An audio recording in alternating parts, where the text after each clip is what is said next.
цусд сувг үзүүлж бай.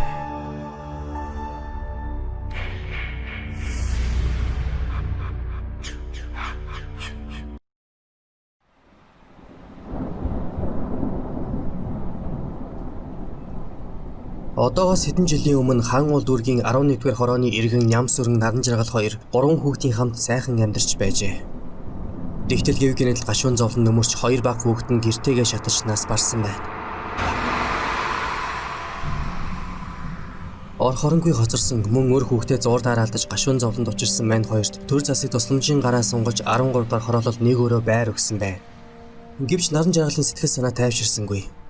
Хоёр хүүхдийн хойноос шаналж байсаар нэг л мэдхэд архинд орчгож. Тэгээд архи олж уухын тулд буруу замаар будаад хийж янз бүрийн заллин хийж явсаар эмэгтэйчүүдийн хорих ангид очжээ. Түүний шоронд явсан хойгоор хүн чанаргүй нөхөр нь байраа зарж үлдсэн ганц хүүхдээ Наран жаргалын хөгшин ихтер аваачаад орхичихсан байна. Мань нэр байраа зарчхаад хүүхэдтэй сохор зоосч өгөдгүй зөвхөн хар амиа бодоод ах トゥ нар дээрээ очиод хөвтчихсэн байгаа юм.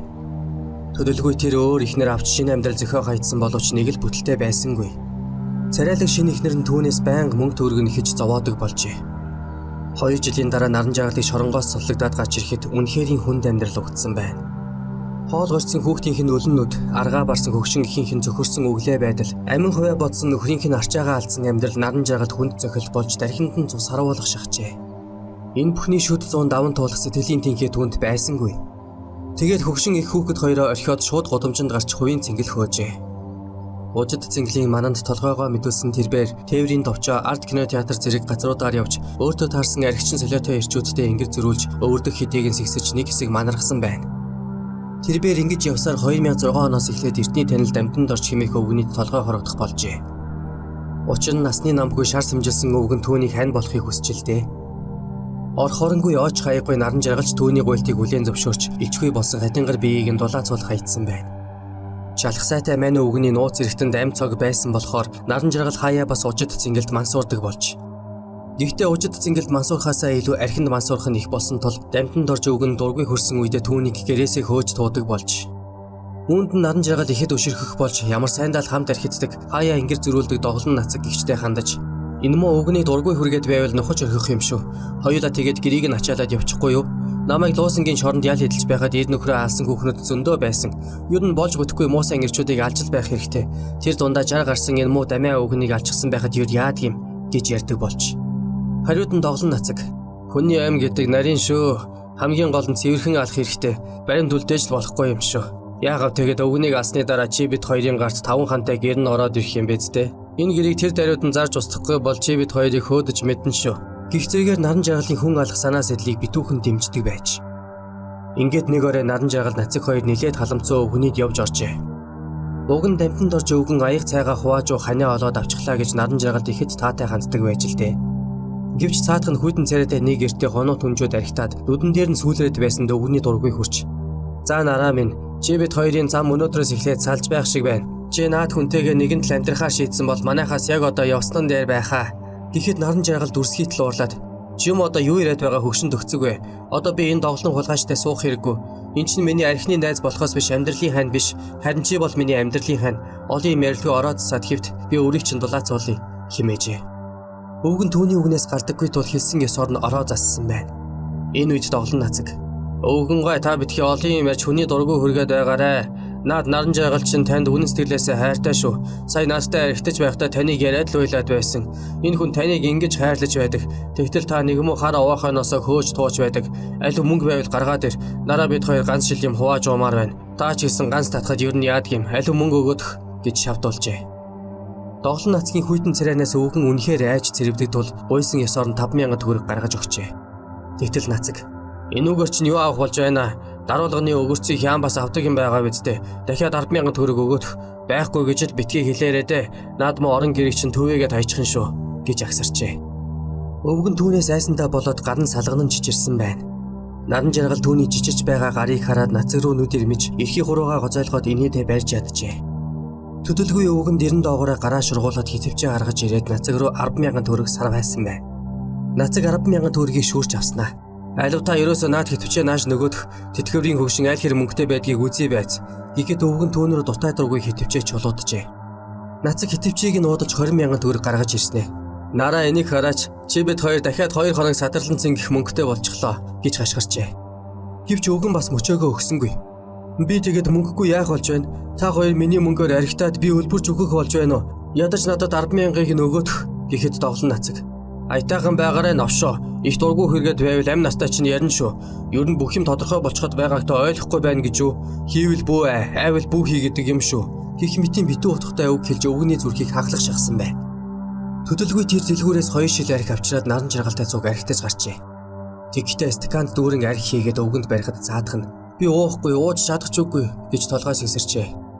Гэтэл нацаг битгий маялаад байгаарай. 50 хүрээд 50 жуу, 60 хүрээд 60 жуу, 70 хүрээд даналцаж жуу, 80 хүрээд навсайтлаа уу гэж та дуулаагүй хэрэгүү.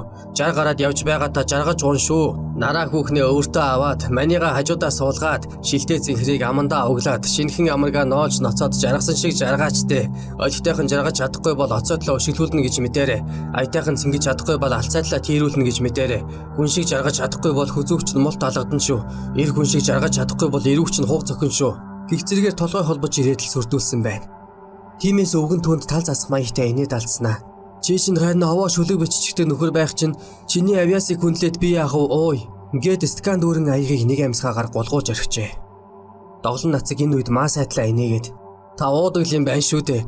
Худлаа маяглаад байх юм. Өдийн насны хүн төдий зэргийн арх уулгүй ахв дээ. Алив дахиад нэг татчих. Ингээд стаканд арх дүүргээд өвгөнд барьжээ. Энэ удаад өвгөн харин ууж чадсангүй. Түрүүчийн уусан арх нь хоолойн дээр нь гарч ирээд буцаж огиулах гээд байсан тул би бөөлж гээд бай наадхыг чинь ёстой ууж чадахгүй гээд нацгийн өдөөс түлхжээ. Тэгтэл нацаг стакантай архийг өвгөний ам руу хүчээр цутгаж орхисон байна. Тэгээд наран жаргалд хандаж ингэж худлаа оршилдох хэрэг байна уу? Бошоогон цааш нь харуулаад дараачийнхаа ажлыг бодъё. Тэгэхэд цаатганч толгойд өгчээ. Тэгээд өвгөний толгой дээр хүнжил тавьж ялах юмгүй бүтээж алаад дараачийнхаа ажилд орсон байна. Тэр нь юу гэвэл өвгөний хашаанд газар ухаад цогцыг нь болох ёстой байж. Энэ асуудал ядах юмгүй шийдэгдсэн бөгөөд манд хоёр өвгөний цогцыг шороогоор булаад дээрээс нь баахан баан заавалчихжээ. Тэгээд маргааш өглөө нь хөлсний машин авчираад гэрийг нь шууд ачаалсан байна. Энэ үед өвгөний хамар хашааны эмгэн "Танай хаашаа нүүж байгаа юм бэ?" гэж наран жаргалаас асуухад "Шарга морьтын цуснд гардаг юм билүү? Өвгөний би ёордоо их тааруухан байгаа. Сая дэлгүүр явчихлаа. Энэ зүүн өвгөнийг эрүүл агарт гаргахгүй бол ирэх өвөл авгүй бол онд орохгүй байх шүү. Намайг л гар дээрээ байлгаж байгаад өхүүлчихлээ" гэж хүн амьтан муу хэлэх байлгүй. Гих зэрэгээр архичин хүний толгойноос гармааргүй ухаан гаргажээ. Ингээд дэрэм хоёр архичин өвгөний гэрээг ачаалаад нарантуул зах дээр шууд очоод чэнжүүдэд 300,000 төгрөгөөр өгчгөж. Энэ мөнгөөр мань хоёр ердөө 10хан хоног л архицсан байгаа юм. Тэгтэл хэрэг биштгэн тэр. Өвгөний хамаатнууд түүнийг хаашаа нүүж явсныг бодоод олсонгүй. Тэмээл хамар хашааны эмгэнээс асуухад хамд амьдарч байсан наран жаргал гэдэг хүүхэн нь шарга морьтын лагер руу нүүлээ гэж л надад хэлсэн. Гэхдээ гэрийг нь ачаалж байхад өвгөн надад юусаа харагдаагүй. Архичин байрын хүйтэн царайтай нэгээр их л сандарсан шинжтэй гэрийг нь ачилсаж байсан химээжээ. Тиймээс өвгөний хамаатнууд цагдаас сэргийлэх болоод явчихаж. Өвгөний хашааны урд болонд байсан банцнуудыг хойшин зөөж тавьсан байх нь цагдаагийнханд ихэд сэжигтэй санагдсан тул тэдгээр банцнуудыг ухаж төнхөж үзсэн байна. Гэтэл доороос нь шинээр ухсан нүх гарч ирэх юм тэр. Ингээд цагдаагийнхан архичин наран жаргал хэн болох нь үл мэдэгдэх хүйтэн царайд хоёрын эрэлт мордсон байна. Тэднийг 10 гаруй хоног хайсны эцэст цагаан давааны хог дээрээс олжээ. Наран жаргал эмгтэй хүн болохоор мөн амьдрал нь тэртээгүй мөхөл рүүгээ явж байгаа болохоор тун ядах юмгүй хэрэгэ хүлээсэн байна. Тэрбээр хүн алсан эмгтэй хүнийг ямар цаазлах биш дээ. Үсрээд л луусанд очно биз. Тэр чинь миний дасан нутаг шүү дээ гэсэн гэдэг. Харин доглон нацаг би энэ хүн амны хэрэгт ямар ч холбогдлохгүй. Наран жаргалд намайг гэр нүлгээд өгөөч гэж гуйгаад байсан. Би өвгөний гэрийг машинд ачилсаж өгөөд нарантуул зах дээр аваачиж чэнжүүдэд зарсан нь үнэн. Наран жаргал хүн амныхаа хэргийг өөрөө хүлээх юм байгаа биз. Харин би гэр хулгайсан хэрэгтэй ялаа авъя. Гих зэрэгээр дураараа загинжээ. Гэвч мань нэр хүн амны хэрэгт өөрийгөө холбогдлохгүй гэж хичнээн гүрийгээд нэмэр болсонгүй. Хамгийн гол нь мөнөө хайрт архичин наран жаргал нь байцагдаж байх үедээ хаанаас ч ганц 200 г арх олж татчихад "Нацгаа миний хөгшин юундаа сандраад байгаа юм бэ? Үсрээд л 20 жилийн ял аавн шүү дээ. Надтай хамт өвгөнийг алаад газар ухаж болсон чинь тэгээд худлаа юм гэж юу? Би яаж ганцаараа энэ бүхнийг хийж чадах юм бэ? Чи л надад тус болсон шүү дээ. Өвгөний гэрийг зараад чи бид хоёр 10 гаруй хоног ногоортлоо архитаа биздээ." Гих зэрэгээр балаарч гарсан байгаа юм.